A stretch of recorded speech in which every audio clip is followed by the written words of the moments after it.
nome do Pai, e do Filho, e do Espírito Santo. Amém. Naquele tempo, Jesus saiu e foi para a região de Tiro e Sidônia. Entrou numa casa e não queria que ninguém soubesse onde ele estava, mas não conseguia ficar escondido. Uma mulher que tinha uma filha com espírito impuro ouviu falar de Jesus. Foi até ele e caiu a seus pés. A mulher era pagã, nascida na Fenícia da Síria. Ela suplicou a Jesus que expulsasse de sua filha o demônio. Jesus disse: deixa primeiro que os filhos fiquem saciados, porque não está certo tirar o pão dos filhos e jogá-lo aos cachorrinhos.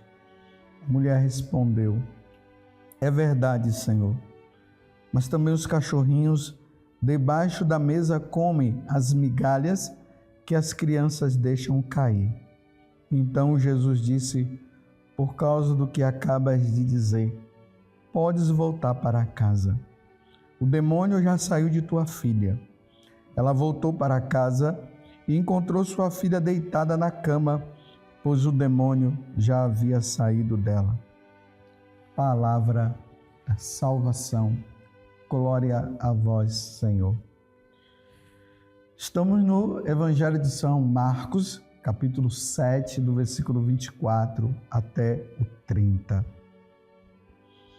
E nós estamos aqui numa situação assim meio que constrangedora.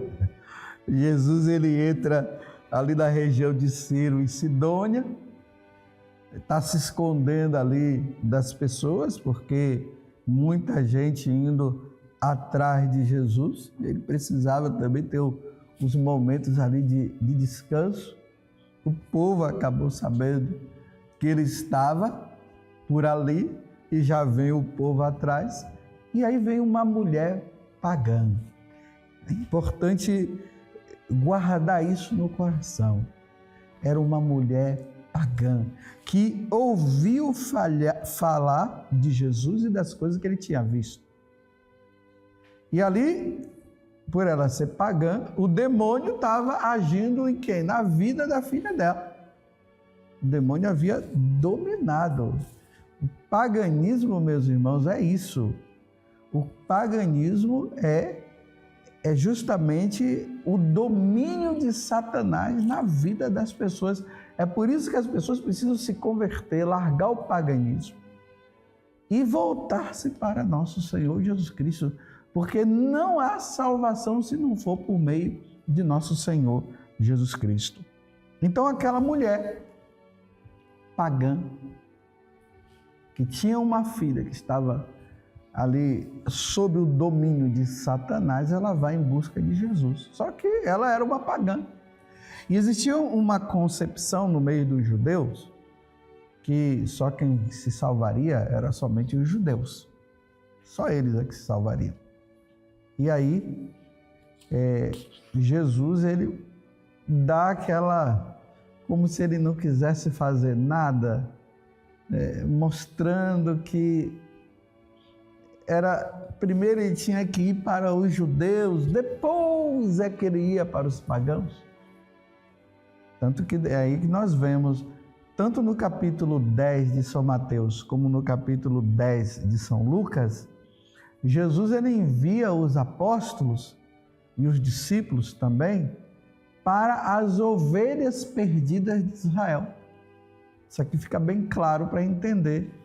Nós vamos também entender isso lá com São Paulo, que São Paulo depois é que ele vai compreendendo que ele foi enviado para os gentios, mas por enquanto ele ainda estava ali com os judeus, levando a mensagem do evangelho para os judeus, e depois ele compreendeu. É dentro desse contexto que nós vamos compreender essa demora de Jesus, porque Jesus não fez logo, não curou logo, não libertou logo aquela moça. Vocês veem que lá, quando ele estava ali no território de Israel, as pessoas levavam os endemoniados e ele libertava. Mas aqui Jesus fez isso. Mas ao mesmo tempo, meus irmãos, o que estava por trás disso aqui também era uma pequena prova que Jesus estava dando para aquela mulher. E vocês viram a insistência dela. Você precisa libertar minha filha. A minha filha não pode ficar nessa condição, Senhor.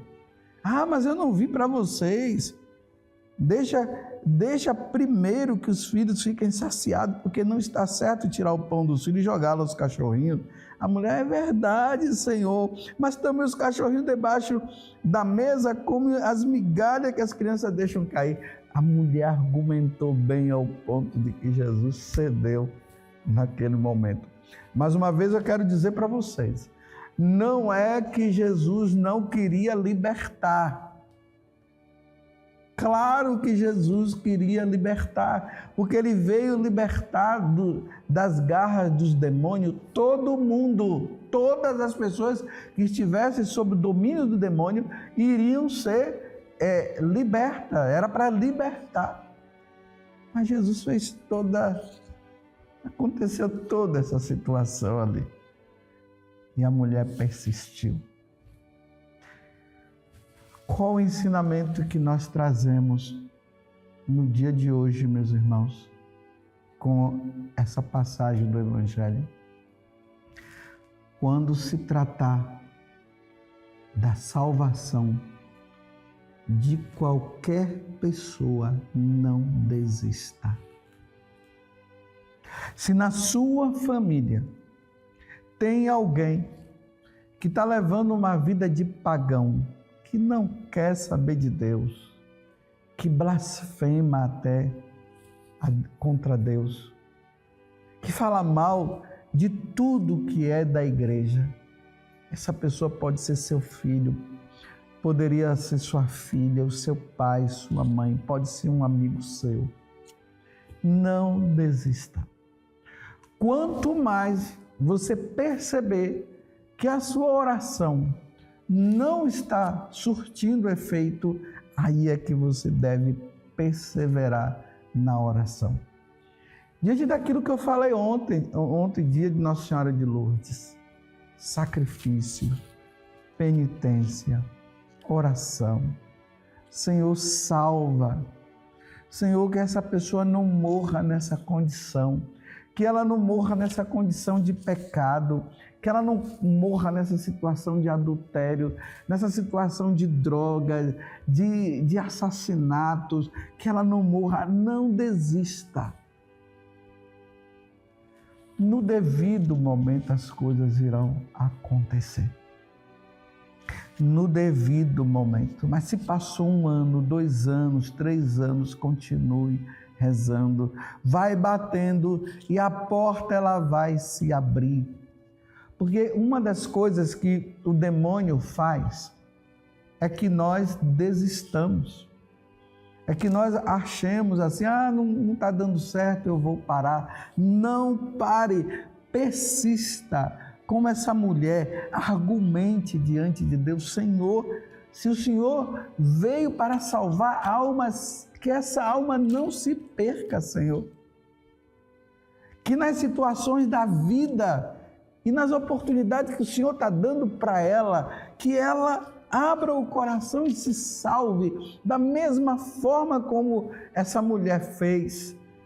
E o Senhor, diante da insistência, da persistência dela e da fé que ela demonstrava, aquela mulher, ela fez com que o Senhor movesse para que a filha dela ficasse liberta. Estou pedindo isso hoje, você está entendendo?